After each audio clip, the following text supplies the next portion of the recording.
নমস্কার বন্ধুরা, অতসী সহজ রান্নাঘরে আরও একটা নতুন রেসিপিতে সবাইকে স্বাগত। আজকের আমি তোমাদের সাথে নিরামিষ ছানার একটা রেসিপি শেয়ার করব।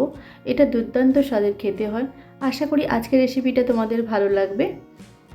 এই ছানার রেসিপিটা বানানোর জন্য প্রথমে আমি একটা কড়াই বসিয়ে দিয়েছি আর দিয়েছি সাদা তেল। তেলটা ভালো করে গরম হয়ে গেলে আমি ফোড়নে দিয়ে দেবো 1 চামচ গোটা জিরে আর একটা গোটা শুকনো লঙ্কা আমি ফাটিয়ে দিয়ে দিয়েছি। ফোড়নটা আমি কিছু সময় নাড়াচাড়া করে নেওয়ার পর দিয়ে দেবো ছোটো ছোটো করে কেটে রাখা আলুগুলো আমি এরকম ছোটো ছোটো টুকরো করে কেটে নিয়েছি। এখন খুব সামান্য পরিমাণ লবণ দিয়ে আলুগুলো আমি একটু ভেজে নেব। খুব বেশি লাল লাল করে ভাজার দরকার নেই, একটু হালকা করে ভাজলেই হবে। দেখো আলুগুলো আমার ভাজা হয়ে গেছে। এখন আলুগুলো আমি একটু সাইড করে দেব। এখন ওই তেলেই আমি দিয়ে দেবো খুব সামান্য পরিমাণ আদাটা আমি গ্রেট করে নিয়েছি। আদাটা দিয়েও আমি একটু কষিয়ে নেব। তারপর আমি দিয়ে দেবো ঝালের জন্য কাঁচা লঙ্কা কুচিটা দিয়েও একটু তেলের সাথে ভেজে নেব।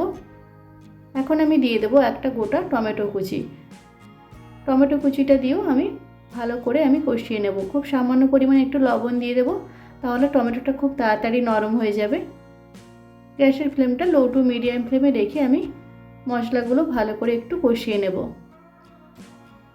টমেটো দেখো অনেকটাই নরম হয়ে গেছে। লবণটা দিলে টমেটোটা খুব তাড়াতাড়ি নরম হয়ে যায়।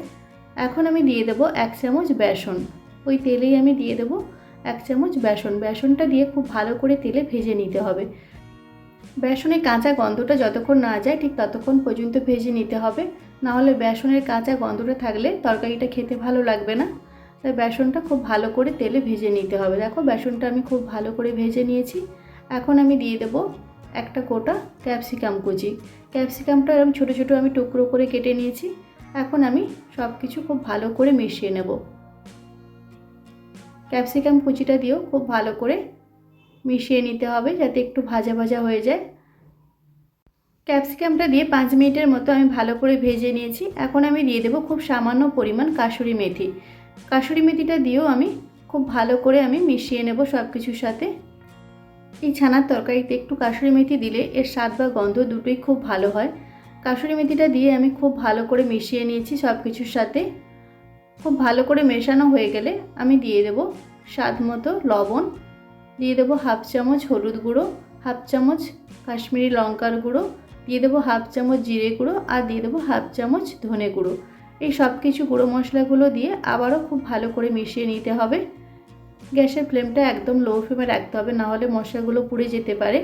একদম লো ফ্লেমে রেখে পুরো মশলাগুলো খুব ভালো করে সবজির সাথে মিশিয়ে নিতে হবে। মশলাগুলো খুব ভালো করে মেশানো হয়ে গেলে আমি এখানে দিয়ে দেবো 250 গ্রাম ছানা।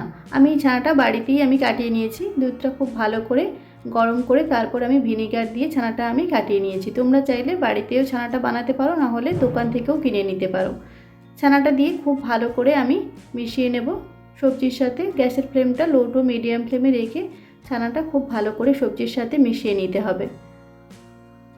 দেখো সমস্ত ছানাটা আমি খুব ভালো করে মিশিয়ে নিয়েছি। মেশানো হয়ে গেলে এখানে দিয়ে দিতে হবে পরিমাণ মতো জল।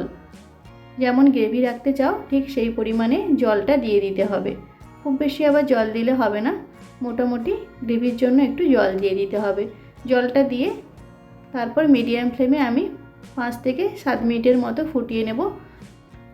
আমি একটা ঢাকনা দিয়ে একদম লো ফ্লেমে রেখে আমি 5 থেকে 7 মিনিটের মতো ভালো করে আমি রান্না করে নেব। 5 মিনিট পর আমি তোমাদের ঢাকনা খুলে দেখাচ্ছি। দেখো তরকারিটা একদম পারফেক্টভাবে রেডি হয়ে গেছে। আর দেখেই তোমরা বুঝতে পারছো যে তরকারিটা কতটা সুন্দর হয়েছে। এইভাবে তোমরা অবশ্যই নিরামিষ দিনে একদিন ছানার তরকারিটা বানিয়ে দেখো, ভীষণ ভালো খেতে হয়। এটা গরম ভাত, রুটি বা পরোটা যে কিছুর সাথে ভীষণ ভালো খেতে হয়। আর বানানো ভীষণই সহজ। বাড়িতে থাকা সমস্ত উপকরণ দিয়ে এই নিরামিষ রান্নাটা হয়ে যায়। এখন আমি দিয়ে দেবো খুব সামান্য পরিমাণ চিনিটা দিয়েও খুব ভালো করে আমি মিশিয়ে নেব। তবে চিনিটা যদি তোমরা না দিতে চাও অবশ্যই বাদ দিতে পারো, তবে যেহেতু নিরামিষ তরকারি একটু মিষ্টি মিষ্টি হলে খেতে ভালোই লাগে।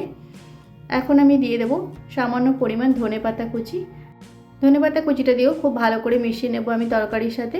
ভালো করে মেশানো হয়ে গেলে আমি দিয়ে দেবো 1 চামচ বাটারটা দিয়ে আমি গ্যাসটা অফ করে দেবো। এই বাটারটা দিলে তরকারির স্মেলটা ভীষণই ভালো হয়। তরকারিটা একদম রেডি হয়ে গেছে। আমি একটা প্লেটে সার্ভ করে নিচ্ছি। এটা গরম ভাত বা রুটি, পরোটা যে কিছুর সাথে তোমরা এটা সার্ভ করতে পারো। ভীষণ ভালো খেতে হয়। অবশ্যই তোমরা বাড়িতে একবার এইভাবে বানিয়ে দেখো, তারপর আমাকে কমেন্ট করে জানাও কেমন হয়েছে রেসিপিটা। আর দেখতেই পেলে কত সহজভাবে এই রেসিপিটা বানানো হয়ে গেল। আশা করি আজকের ভিডিওটা তোমাদের ভালো লেগেছে। যদি ভালো লাগে তাহলে অবশ্যই একটা লাইক করে দেবে। আর আমার রেসিপিগুলো যদি তোমাদের ভালো লাগে তাহলে অবশ্যই আমার চ্যানেলটিকে সাবস্ক্রাইব করে পাশে থাকা বেল আইকনটি প্রেস করে অল অপশানে ক্লিক করে দেবে। তাহলে যখন আমি নতুন কোনো ভিডিও আপলোড করব সবার প্রথম তোমাদের কাছে নোটিফিকেশান পৌঁছে যাবে। আজকের ভিডিওটা এই পর্যন্ত। নেক্সট কোনো ভিডিওতে তোমাদের সাথে আবার দেখা হচ্ছে নতুন কোনো একটা রেসিপি নিয়ে। ততক্ষণে তোমরা ভালো থেকো, সুস্থ থেকো। ধন্যবাদ।